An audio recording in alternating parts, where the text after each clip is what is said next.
बिस्मिल्लाहिर्रहमानिर्रहीम, अस्सलाम वालेकुम। मैं शजीउल्लाह फरासत। आप देख रहे हैं नेशनल और इंटरनेशनल न्यूज पर मुश्तमिल 4 टीवी का खुसूसी खबरनामा दुनिया भर से, यानी खबरें आपकी नजर से। सबसे पहले हेडलाइंस। जंगबंदी करारदाद के बावजूद गौता में बमबारी जारी, केमिकल हमले का भी इल्जाम लगाया गया।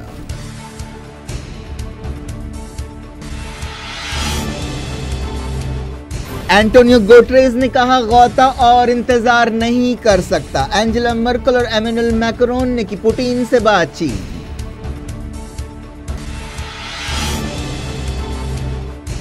मजीद फलस्तीनी इलाके हड़पने के लिए इसराइल ने कानून बनाए। हमास ने कहा, इंतफादे में तेजी लाई जाए, सदी की डील को नाकाम बनाएंगे।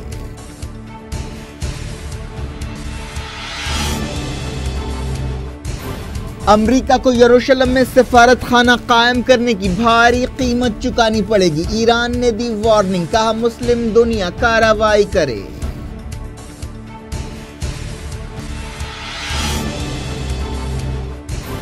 गाजा में इसराइल की नाकाबंदी की वजह से 1000 लोग मौत की नींद सो गए। क्या दुनिया सुन रही है?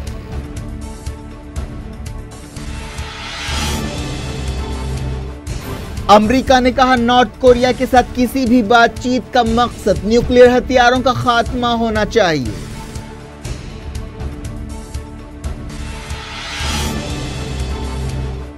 श्रीदेवी की मौत बेहोशी की हालत में बाथटब में डूबने से हुई। पोस्टमार्टम और फॉरेंसिक रिपोर्ट सामने आ गई। दुबई पुलिस की तहकीकात जारी।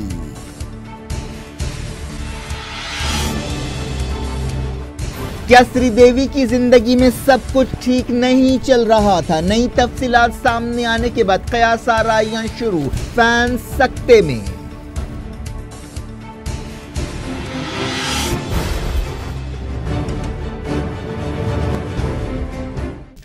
हेडलाइंस आपने देखी। खबरों की तफसील की तरफ आपको ले चलते हैं। सबसे पहले बात करते हैं सीरिया की। सीरिया के दारुल दमिश्क के करीब गौता में एक नए केमिकल हमले की खबर है। रशिया ने वार्निंग दी थी कि मिलिटेंट सीरिया की हुकूमत को बदनाम करने के लिए गैस हमले की मनसूबाबंदी कर रहे हैं। गौता से मिलने वाली खबरों में कहा गया कि कई लोग क्लोरीन गैस से मुतासिर हुए। अपोजिशन की तरफ झुकाव रखने वाली एक तंजीम ने, जो सीरिया के हालात पर नजर रखती है, लंदन से बताया कि सीरिया के जंगी हवाई जहाज ने गौता के एक गाँव में केमिकल हमला किया, जिसके बाद कई लोगों को सांस लेने में तकलीफ हुई। इस हमले के फौरी बाद एम्बुलेंस गाड़ियों के जरिए मुतासरा लोगों को हॉस्पिटल पहुंचाया गया। मकामी लोगों के हवाले से कहा गया कि उन्होंने इलाके में एक धमाके के बाद क्लोरीन की बू महसूस की।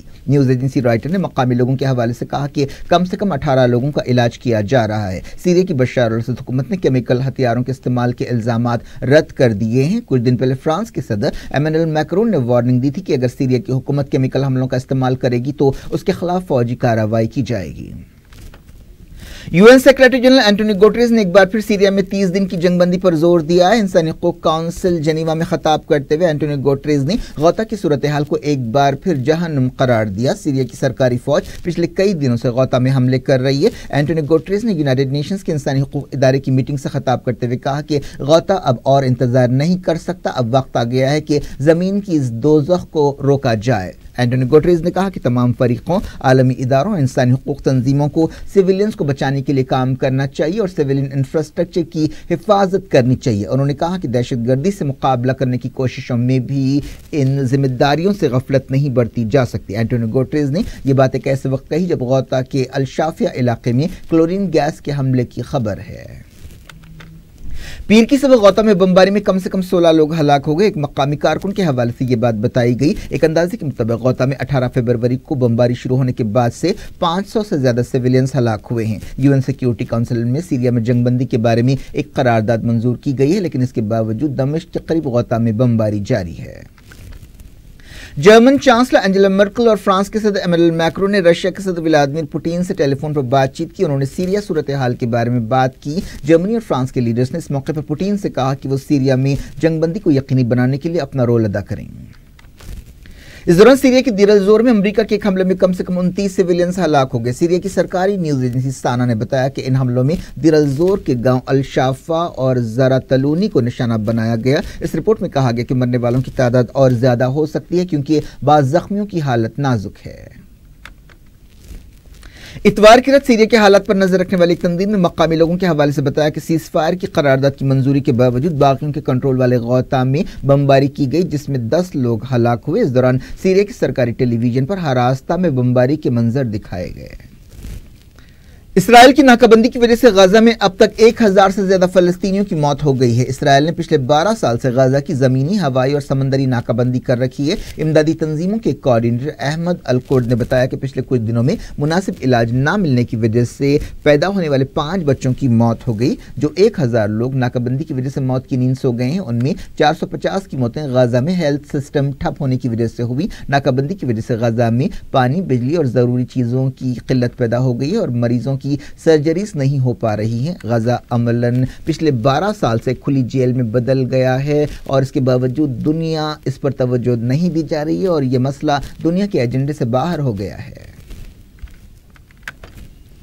हमास लीडर खालिद मशाल ने कहा है कि वो इसराइल फलस्तीन मसले के बारे में अमेरिका की नाम नेहाद सदी की डील को नाकाम बनाएंगे। उन्होंने कहा कि अमेरिका की तरफ से यरूशलेम को इसराइल का दारुल हुकूमत करार देना और यह मंसूबा दोनों फलस्तीनी कौम के खिलाफ गहरी साजिश और फलस्तीनी कौम इस साजिश को हर सूरत में नाकाम बनाएगी। तुर्की की एक यूनिवर्सिटी में तकरीर करते हुए खालिद मशाल ने कहा कि मुस्लिम दुनिया को अल-कुद्स से यरूशलेम की हिफाजत के लिए फौरी और एक ठोस स्ट्रैटेजी बनाना चाहिए ताकि अमेरिका की साजिशों को नाकाम बनाया जा सके। खालिद मशाल ने कहा कि अल-कुद्स से यरूशलेम फलस्तीनियों का है और यह हमेशा फलस्तीनियों का दारुल हुकूमत रहेगा। अल-कुद्स हमारा दिल, हमारी रूह, हमारा माजी, हाल और मुस्तकबिल है। फलस्तीनियों को अपने मुस्तकबिल के फैसले करने का हक हासिल है और हम किसी की तरफ से थोपे गए फैसलों को कबूल नहीं करेंगे। उन्होंने अरब मुल्कों के साथ साथ पूरी दुनिया से कहा कि वो ट्रंप के फलस्तीन के बारे में किए गए फैसलों में रुकावटें पैदा करे। हमास लीडर ने फलस्तीन के बारे में तुर्की के सदर तैयब एर्दोगान के नुक्ते नज़र की तारीफ की।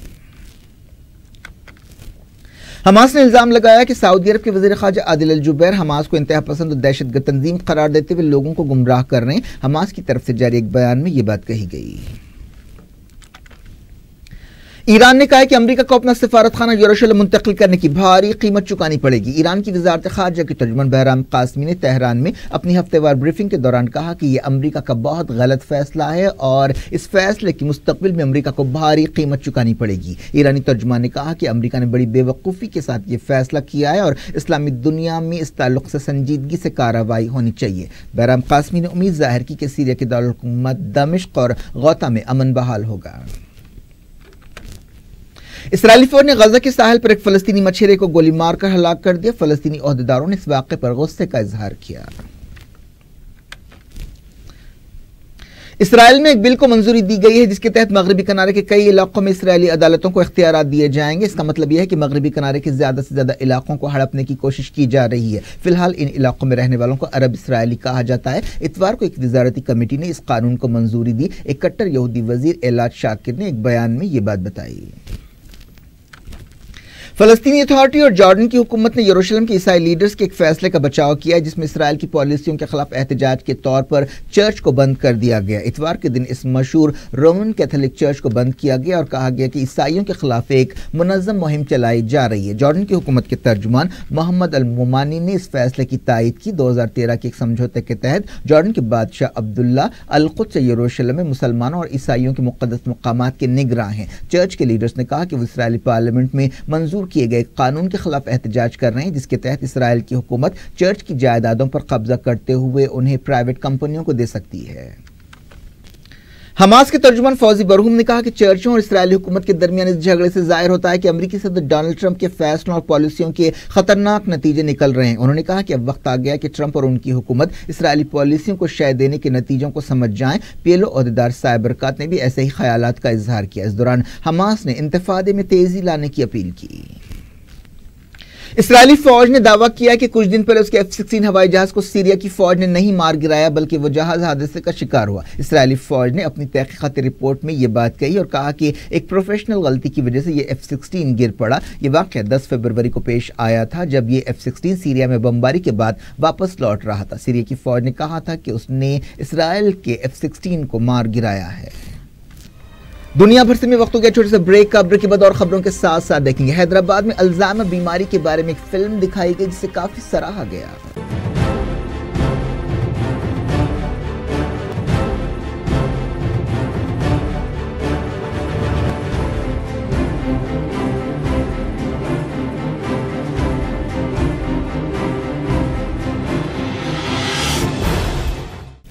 आप देख रहे हैं दुनिया भर से और मैं हूं शजीउल्लाह फरासत। आगे बढ़ने से पहले हेडलाइंस एक बार फिर। जंगबंदी करारदाद के बावजूद गौता में बमबारी जारी, केमिकल हमले का भी इल्जाम लगाया गया।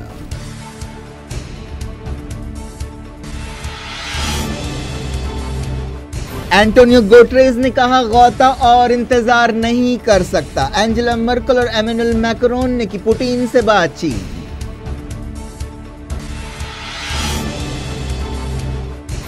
मजीद फलस्तीनी इलाके हड़पने के लिए इसराइल ने कानून बनाए। हमास ने कहा इंतफादे में तेजी लाई जाए, सदी की डील को नाकाम बनाएंगे।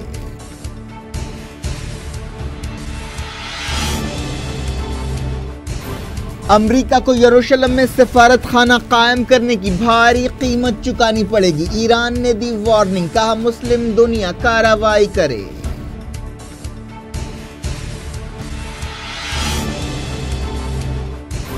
गाजा में इसराइल की नाकाबंदी की वजह से 1000 लोग मौत की नींद सो गए। क्या दुनिया सुन रही है?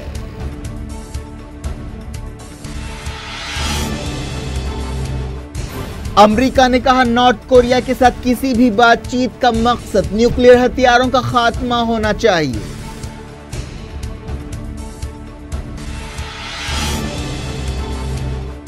श्रीदेवी की मौत बेहोशी की हालत में बाथटब में डूबने से हुई। पोस्टमार्टम और फॉरेंसिक रिपोर्ट सामने आ गई। दुबई पुलिस की तहकीकात जारी।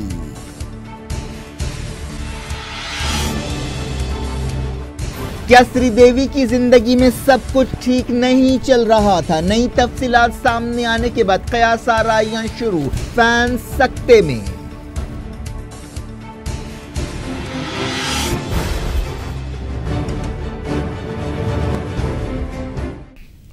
जारी रखते हैं इंटरनेशनल न्यूज के सिलसिले को। यूएन सिक्योरिटी काउंसिल में यमन के बारे में करारदाद पर वोटिंग होने वाली है। रशिया ने अलहूसियों को मदद देने के सिलसिले में ईरान के खिलाफ बरतानिया की तरफ से पेश की गई एक करारदाद की मुखालिफत की है। तुर्की ने चेक रिपब्लिक से दरखास्त की है कि एक साबिक सीरियन कुर्द लीडर को उसके हवाले कर दिया जाए। तुर्की के नायब वजीर आजम बाकर बोजदाक ने चेक रिपब्लिक से यह दरखास्त की। इस तुर्क लीडर साले मुस्लिम को हफ्ते के दिन चेक रिपब्लिक के दारुल प्राग में गिरफ्तार किया गया था। तुर्की की हुकूमत को उम्मीद है कि साले मुस्लिम को उसके हवाले कर दिया जाएगा। इस कुर्द लीडर के सर पर तुर्की की हुकूमत ने तकरीबन $1 मिलियन इनाम का ऐलान किया था और उन्हें वांटेड दहशतगर्द करार दिया था। तुर्की की सरकारी न्यूज एजेंसी के मुताबिक मुस्लिम पर 2016 में तुर्की के दारुल हुकूमत में एक हमले का इल्जाम है। अमेरिका ने कहा है कि नॉर्थ कोरिया के साथ किसी भी बातचीत का मकसद यह होना चाहिए कि वो न्यूक्लियर हथियार छोड़ दे। व्हाइट हाउस की प्रेस सेक्रेटरी सारा सैंडर्स ने यह बात बताई। उन्होंने कहा कि अगर नॉर्थ कोरिया न्यूक्लियर हथियार छोड़ने के लिए तैयार होता है तो उसके लिए बेहतर रास्ते खुल सकते हैं। उन्होंने कहा कि अमेरिका कोरिया के इलाके को हमेशा के लिए न्यूक्लियर हथियारों से पाक बनाने की कोशिश में है और वो इस बात का इंतजार करेगा कि क्या यह पैगाम अपने पहले कदम में कामयाब होता है। यह बयान एक ऐसे वक्त सामने आया है जब हाल ही में विंटर ओलंपिक्स के दौरान नॉर्थ कोरिया की डेलीगेशन ने साउथ कोरिया के सदर मून जाए-इन से मुलाकात करते हुए कहा था कि उनका मुल्क अमेरिका के साथ बातचीत के लिए तैयार है। नाइजीरिया की हुकूमत ने तस्दीक की है कि बड़े पैमाने पर एक बार फिर स्कूली बच्चियों का अगवा किया गया है। इन 100 से ज्यादा बच्चियों को ढूंढने के लिए इजाफी सिपाहियों और हवाई जहाजों को तैनात कर दिया गया है। पिछले हफ्ते बोको हराम ने एक स्कूल पर हमला किया था जिसके बाद से ये बच्चियां लापता हैं। अब बात करते हैं श्रीदेवी की पुरस्कार मौत की। बॉलीवुड की स्टार अदाकारा श्रीदेवी की मौत हादसाती तौर पर डूबने की वजह से हुई। दुबई के ओहदेदारों ने यह बात बताई। श्रीदेवी की मौत की तहकीकात दुबई पब्लिक प्रोसिक्यूशन के हवाले कर दी गई। बताया गया कि श्रीदेवी अपने होटल अपार्टमेंट के बाथटब में बेहोश होने की वजह से डूब गई। श्रीदेवी का 24 फरवरी को दुबई की एक पॉश होटल में इंतकाल हुआ था और कहा गया था कि उनके दिल की धड़कन बंद हो गई थी या उन्हें कार्डियक अरेस्ट हो गया था। यह वाकया उस वक्त पेश आया जब वो हफ्ते की रात अपने शौहर बोनी कपूर के साथ डिनर से पहले तैयार हो रही थी। श्रीदेवी अपने एक ससुराली रिश्तेदार की शादी में शिरकत के लिए दुबई गई हुई थी। उनकी छोटी बेटी खुशी और बोनी कपूर उनके साथ थे। 4 शंबे को बोनी कपूर बेटी के साथ हिंदुस्तान वापस आ गए और फिर हफ्ते को अचानक वो अपनी बीवी से मुलाकात के लिए एमिरेट्स टावर होटल पहुंचे जहां वो ठहरी हुई थी। एक रिपोर्ट में कहा गया कि श्रीदेवी और बोनी कपूर ने 15 मिनट बातचीत की। इसके बाद वो बाथरूम गई। 15 मिनट बाद बोनी कपूर ने दरवाजा खटखटाया जिस पर कोई जवाब नहीं दिया गया और जब बाहर से दरवाजा खोला गया तो श्रीदेवी बाथटब में पड़ी हुई थी। उनकी मदद के लिए एक दोस्त को बुलाया गया और रात देर गए पुलिस को मौत की खबर दी गई। इतवार की रात श्रीदेवी की मैयत का पोस्टमार्टम किया गया। दुबई की अखबार गल्फ न्यूज ने बताया कि श्रीदेवी के जिस्म में अल्कोहल या शराब के आसार पाए गए। दुबई पुलिस ने श्रीदेवी की फॉरेंसिक रिपोर्ट जारी कर दी और उसे हिंदुस्तानी काउंसलेट के नुमाइंदों और श्रीदेवी के खानदान के अरकान को दिया गया। गल्फ न्यूज ने एक ओहदेदार के हवाले से बताया कि इस हादसे से पहले के हालात का जायजा लेने के लिए छानबीन की जा रही है। पुलिस तमाम वाकयात के सिलसिले को जमा करते हुए हालात का जायजा ले रही है और ये जानने की कोशिश कर रही है कि हादसे के वक्त क्या हुआ था और कौन उनके साथ था। श्रीदेवी की मौत की खबर से उनके चाहने वाले और पूरा हिंदुस्तान सकते में थे, लेकिन अब यह जानकर लोगों की हैरत और ज्यादा बढ़ गई है कि उनकी मौत नेचुरल नहीं थी। मुंबई में श्रीदेवी के मकान के बाहर उनके चाहने वालों का तांता बंधा हुआ है। इस दौरान दुबई की होटल के ओहदेदारों ने इस मामले में कुछ भी कहने से इनकार कर दिया और कहा कि पुलिस छानबीन कर रही है। श्रीदेवी के फोन रिकॉर्ड्स की भी जांच की जा रही है। इस दौरान फॉरेंसिक एक्सपर्ट्स ने कहा कि श्रीदेवी की मौत के पीछे कोई मुजरिमाना मकसद मालूम नहीं होता। उन्होंने साजिश के इम्कान को रद्द कर दिया। अब जबकि पोस्टमार्टम रिपोर्ट और फॉरेंसिक रिपोर्ट सामने आ गई हैं, दूसरी जरूरी कार्रवाइयों की तकमील के बाद श्रीदेवी की मैयत को पीर की रात मुंबई लाया जा रहा है। लेकिन जो तफसीलात श्रीदेवी की मौत के हवाले से सामने आ रही हैं, उनसे उलझन पैदा होती जा रही है और कई लोग तरह तरह के अंदाजे लगा रहे हैं और यह सवाल भी किया जा रहा है कि क्या श्रीदेवी की जिंदगी में और बोनी कपूर के साथ उनके ताल्लुकात में सब कुछ ठीक नहीं था। पाकिस्तानी फौज ने एक बार फिर जम्मू कश्मीर के राजौरी में सीज फायर समझौते की खिलाफ वर्जी करते हुए फायरिंग की वजह से इलाके में मकामी लोगों में खौफ और दहशत का माहौल देखा गया। हालिया कुछ दिनों में पाकिस्तान की तरफ से मुसलसल ऐसी फायरिंग की गई है। बाज़ इलाकों से अवाम को महफूज मकामात पर पहुंचाया गया है। अल्जाइमर बीमारी क्या है, इस बीमारी में इंसान को क्या हो जाता है और मरीज और उसके आसपास के लोगों की जिंदगियों पर इससे क्या फर्क पड़ता है, इन तमाम बातों के ताल्लुक से बेदारी पैदा करने के लिए एक मराठी फिल्म अस्तु हैदराबाद की रेडिसन ब्लू प्लाजा होटल में दिखाई गई। यह स्क्रीनिंग शहर में थिएटर का अहिया करने वाले कादर अली बेग फाउंडेशन ने अपने थिएटर वीकेंड प्रोग्राम के तहत की। इस मौके पर फिल्म में मरकजी किरदार अदा करने वाले मशहूर बॉलीवुड अदाकार मोहन आगाशे भी मौजूद थे। इंग्लिश सब टाइटल्स के साथ दिखाई गई इस फिल्म से लोग बहुत मुतासिर हुए, इसे काफी सराहा। अल्जाइमर आमतौर पर ज्यादा उम्र के लोगों को होता है जिसमें इंसान की याददाश्त चली जाती है या मुतासिर हो जाती है। इस थिएटर वीकेंड के तहत हैदराबाद के मशहूर ड्रामा निगार कदीर जमा के ड्रामा प्रोग्राम भी पेश किए गए, जिसे पॉप सिंगर शरून प्रभाकर, मोहम्मद अली बेग और दूसरों ने पेश किया। क्या कुछ हो रहा है आपकी दुनिया में, आखिर में हेडलाइंस दुनिया भर से एक बार फिर देखते हैं। जंगबंदी करारदाद के बावजूद गौता में बमबारी जारी, केमिकल हमले का भी इल्जाम लगाया गया।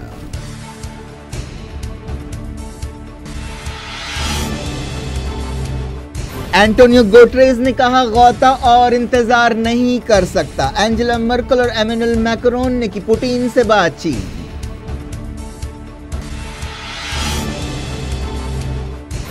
मजीद फलस्तीनी इलाके हड़पने के लिए इसराइल ने कानून बनाए। हमास ने कहा इंतफादे में तेजी लाई जाए, सदी की डील को नाकाम बनाएंगे।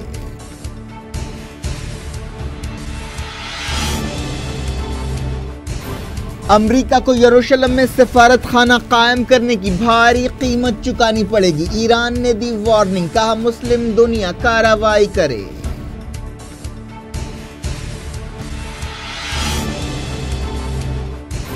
गाजा में इसराइल की नाकाबंदी की वजह से 1000 लोग मौत की नींद सो गए। क्या दुनिया सुन रही है?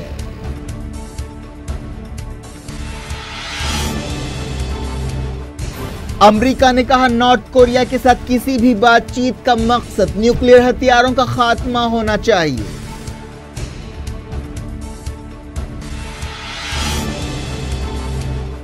श्रीदेवी की मौत बेहोशी की हालत में बाथटब में डूबने से हुई। पोस्टमार्टम और फॉरेंसिक रिपोर्ट सामने आ गई। दुबई पुलिस की तहकीकात जारी।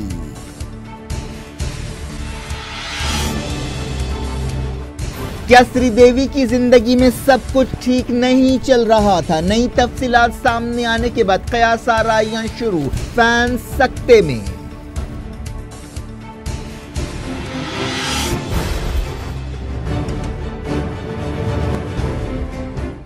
ये थी आज की खबरें। शेड्यूल अफराज को दें इजाजत और अपना बेहद ख्याल रखें। अल्लाह हाफिज।